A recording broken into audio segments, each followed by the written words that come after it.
That's fine. Yay. So my name is Janet. Today I'm going to tell you guys about torsion. Torsion.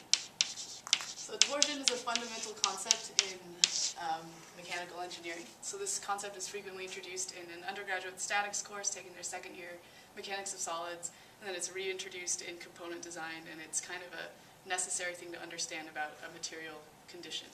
So today what I want you guys to understand is fundamentally how torsion is different than just pulling on something or tensile loading. And we're also going to discuss specifically what kind of deflection does torsion create, as well as what kind of stresses does torsion create. So first, to investigate this, we're going to have everybody stand up. So torsion is basically this idea of twisting, okay? So I want you guys to twist, and you can close your eyes and you can just feel what is moving, okay? And as you twist from side to side, I want you to think about right now, is there any part of you that as you twist is staying exactly the same? My feet. Your feet are the same, okay. Anything else?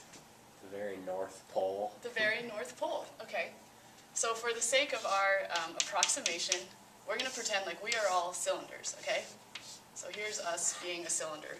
So you said your feet were grounded, right? They're fixed, so we'll indicate that it's fixed. And then this North Pole, is your North Pole at your very center, say? Sure. Approximately, okay. So we'll say that that's what's not moving. And in fact, in engineering, we're going to call this the neutral axis, right? Because it's not moving. Now, everything else you have is kind of rotating around that point, right? So now I want you guys to move again, and I want you to think, okay, which part is moving the most as you twist from side to side? Middle bits. Middle bits. Which middle bits? Okay. Is that moving more than like your shoulder? Oh, well, parts furthest from the axis. Okay. The parts furthest from the axis are moving the most. So we call this the outermost fiber, or the outermost edge, right? But that's the idea, is exactly, that's going to be what's moving the most from its original point. And now my question for you is, does this distance from the outermost edge to the center, as you rotate, does that change? Does your shoulder get farther away from that center point, or does it always stay the same distance from that? Stays the same. Okay. So that means we're going from one point here to another point here, right? So what kind of deflection do you think we would call that? Linear? Angular? Angular, exactly. And we usually talk about angles in terms of symbols, including theta, right? So for this torsion, we now know it creates angular deflection. So this angular deflection is going to depend on a couple things, right? So, okay, is the amount that you twist, the amount of the angular deflection that's swept out, say, by your shoulder, is that different than the amount that's swept out by your hip as you twist? It's the same?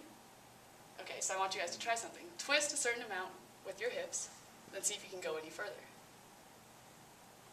You can, right? So then it seems that the amount of angular deflection you have changes as a function of the distance from this fixed point, right? So we're going to call this distance L. So, okay, so we're going to say theta, now we know, is proportional to L. And as you twisted, you probably also noticed it's proportional to how much you try to twist, right? That kind of force, that exertion, how much you're trying to twist, in this case we'll call torque. So that'll be T. Okay? In this case, we also can think about some material properties, right? Because you can think, okay, if I am 1 meter in diameter, let's just say, and someone else is 2 meters in diameter, is that going to change the amount that they can twist? Maybe.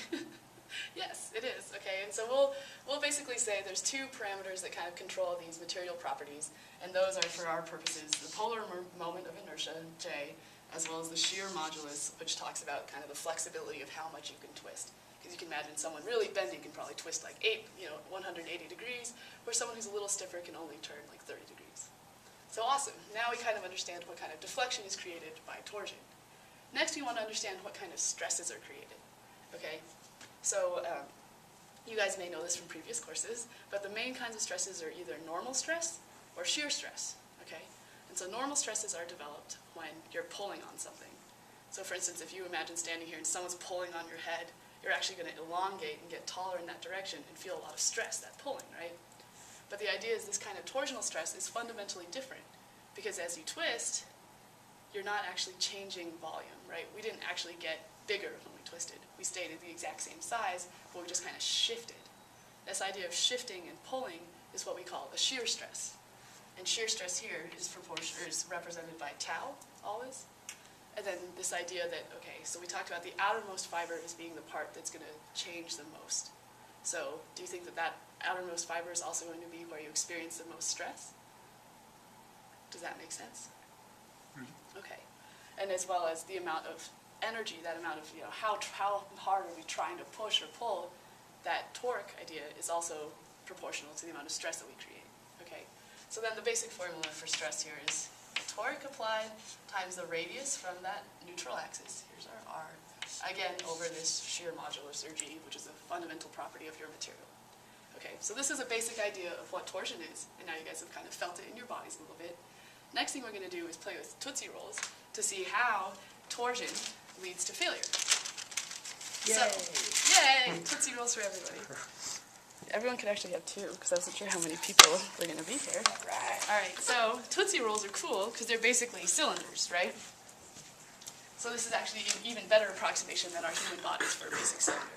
So with your first Tootsie Roll, what I want you guys to do is go ahead and unwrap it. Okay. So they are not perfectly cylindrical, as you can see, but basically cylindrical. So I want you to take both ends, and we're going to do what we just did, except now both ends are not fixed, right? So I want you to twist one in one direction and twist one in the other direction. Just keep twisting, and then see what happens. Keep twisting. Keep twisting. And then we should get to failure at some point, right? Failure. Okay. So, how much time do we have left? 1 minute. 1 minute, okay. So what do you notice about this failure surface? Anything? Is it jagged? Is it smooth? Is it at any particular angle? It's perpendicular to the axis of twisty. Okay. Okay, perpendicular. So you mean it's right across the center here, perpendicular to that axis? Okay. Okay. Unfortunately, so the idea is it should actually look a little more kind of 45 to that axis if this was an ideal Tootsie Roll. So that's kind of one of the ideas we're getting at. One side does. Yeah, but Tootsie Rolls aren't quite perfect. The other cool thing is you can actually see, so this is what happens when a material deforms in torsion, right? So we get this twisting, we get this twisting, we get this twisting until failure. And you can really see here, this is what we mean by shear stress, right? Because you see all these cracks in your Tootsie Roll, right? And so what happened is, you're pulling one tiny little element of the Tootsie Roll next to the next one, and they start to pull at each other, and these little cracks get generated. So this is fundamentally shear stress, right? And not this idea of normal stress. Okay, next thing you can do, grab your second Tootsie Roll. You can eat the first one, we're done with it. And I want you to purposely make it a non-circular cross-section. So you can flatten it out, or make it triangular, or do something crazy to it. Okay, we're good now? Yeah, we're good. Okay, Unless you want to show us. No, yeah, well, let's just try this real quick. 'Cause usually I use the shorter Tootsie Rolls, but these are the only ones I could find in the store last time. Okay. Because if you flatten it out, we should see, it's basically the same, but it just you start to get some out-of-plane deflection. And it fails sooner. Because non-circular cross-sections can withstand less load than circular cross-sections. So, yeah, it's kind of cool, right? Yay.